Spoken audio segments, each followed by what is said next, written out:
भूत प्रेत के किस्से सुनने में बेहद रोमांचक और दिलचस्प लगते हैं, लेकिन क्या हो जब वे किस्से सिर्फ किस्से ना रहकर एक हकीकत की तरह आपके सामने आए।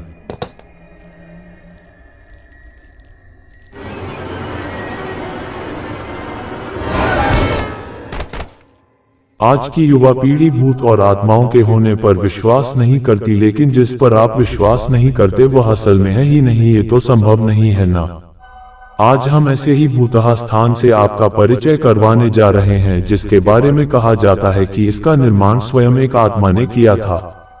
जोधपुर राजस्थान स्थित बावड़ियों के किस्से स्थानीय लोगों में बहुत मशहूर हैं। यहाँ पानी की कई बावड़ियां हैं जिनमें से एक के बारे में कहा जाता है कि उसे भूत ने बनवाया था।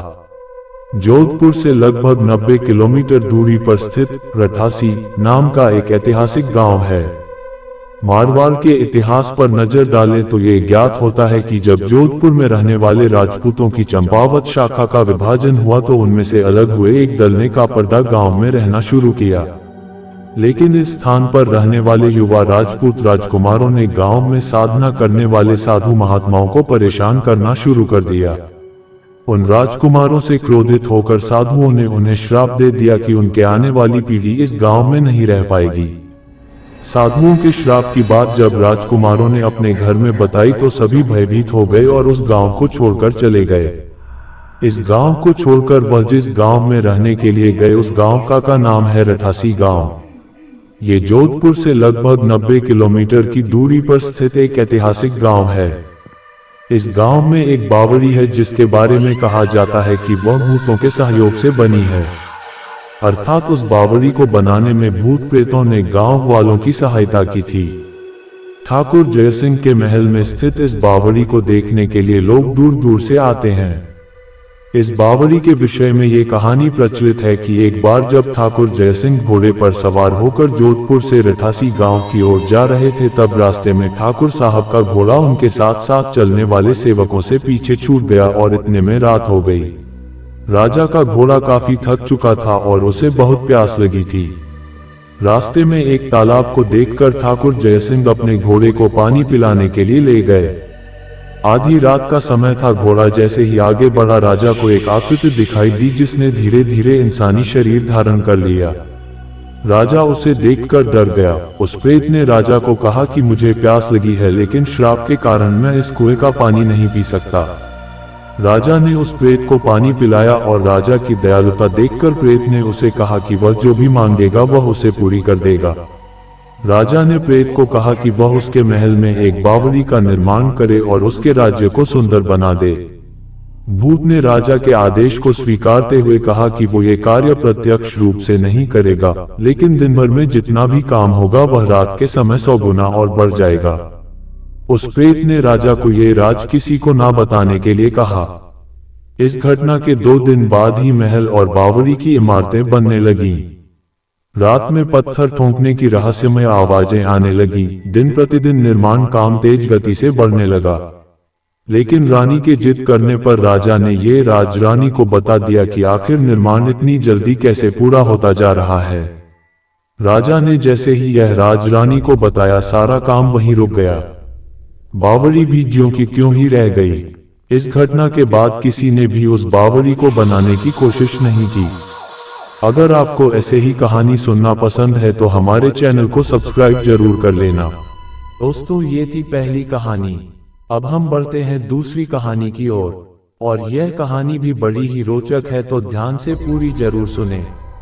आज मैं आपको एक ऐसी घटना के बारे में बताना चाहता हूं जिसने मुझे और मेरी जिंदगी को पूरी तरह बदल कर रख दिया। मुझे सोचने के लिए मजबूर कर दिया कि क्या उस रात मैंने जो देखा था वो सच था या सिर्फ मेरा वहम। सुनने या पढ़ने वाले भले ही इसे एक मनगढ़ंत कहानी मान ले, लेकिन वो कहते हैं ना जिस पर बीतती है वही उस दर्द को समझ सकता है। ऐसा ही कुछ मुझ पर भी बीता जिसे मैं आप सभी को सुनाना चाहता हूँ। बात आज से लगभग 3 साल पहले की है जब मैं अपने करीबी दोस्त की शादी में शामिल होने उसके गांव गया था। हम दोनों दिल्ली की एक कंपनी में साथ काम करते थे, लेकिन उसका परिवार राजस्थान के एक छोटे से गांव से संबंध रखता था। उसके विवाह से जुड़े सभी आयोजन वहीं गांव में ही होने थे, इसीलिए उसकी शादी से 3 दिन पहले ही मैं वहां जाने के लिए निकल पड़ा। जयपुर एयरपोर्ट पर उतरने के बाद मैंने उसके गांव पहुंचने के लिए एक टैक्सी की। मेरे दोस्त साहिल का गांव जयपुर से काफी दूर था। ड्राइवर ने पहले ही कहा था कि पूरे 24 घंटे में ही हम उस गांव में पहुंच पाएंगे। सफर लंबा था, इसीलिए टैक्सी ड्राइवर से बातें भी शुरू हो गईं। बातें करते करते उसने गांव देहातों में फैले भूत प्रेतों के किस्सों का जिक्र छेड़ दिया। ड्राइवर का कहना था कि जिस गांव में मैं जा रहा हूं वहां तो डायनों का आना बहुत आम है। उसने मुझे एक नहीं ना जाने कितने ही किस्से सुना दिए उस गांव और डायन से जुड़े हुए। अब आप तो जानते ही हैं कि दिल्ली जैसे महानगर में रहने वाले युवा कहाँ इन आत्माओं और डायनों की बात पर यकीन करते हैं। मेरे जैसे अधिकांश लोगों के लिए ये सब मनोरंजन का एक जरिया हो सकता है, इससे ज्यादा कुछ नहीं। लेकिन शायद वह आखिरी बार था जब मैंने इन सब काली शक्तियों को बस एक मजाक के रूप में लिया था, क्योंकि उसके बाद तो जैसे मैं इन पर न सिर्फ विश्वास करने लगा बल्कि हर समय इनकी उपस्थिति का एहसास भी करने लगा। ड्राइवर का कहना था कि सुबह 8 बजे तक हम अपनी मंजिल पर पहुंच जाएंगे। रात 10 बजे के आसपास हमने एक ढाबे पर खाना खाया और फिर सफर की थकान की वजह से आंख लग गई।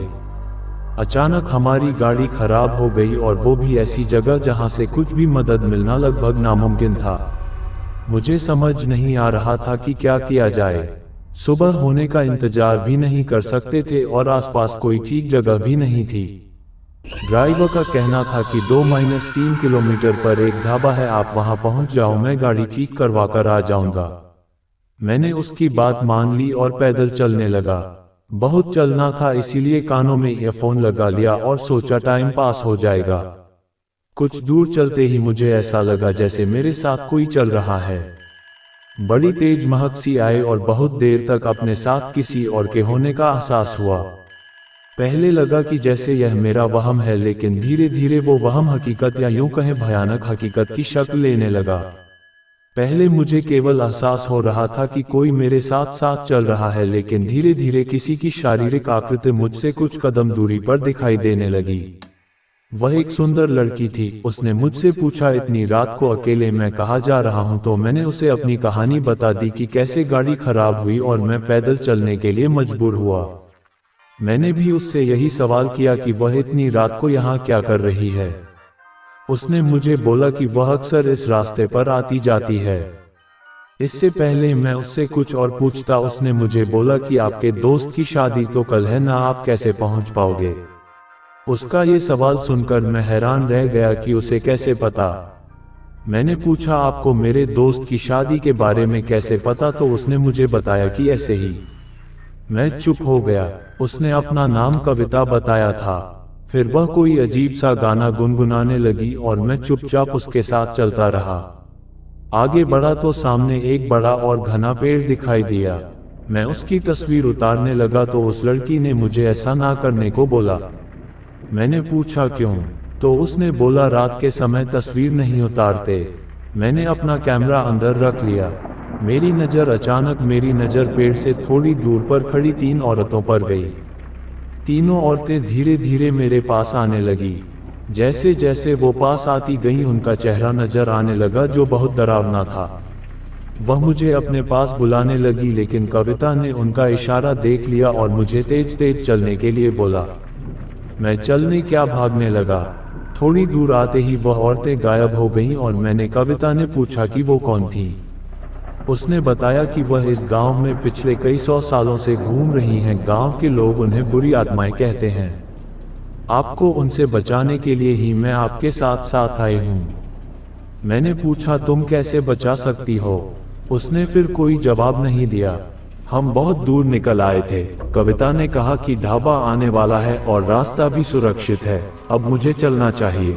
मैंने कहा, तुम आगे तक नहीं जाओगी। उसने कहा, मेरी मंजिल तो यही है। जाते जाते उसने मुझे बस एक बात बोली कि हर आत्मा बुरी नहीं होती साहब। उसकी बात का मतलब समझते मुझे बिल्कुल देर नहीं लगी और मैं समझ गया कि वह एक भली आत्मा थी जो मुझे बुरी शक्तियों से बचाने के लिए मेरे साथ साथ आई थी।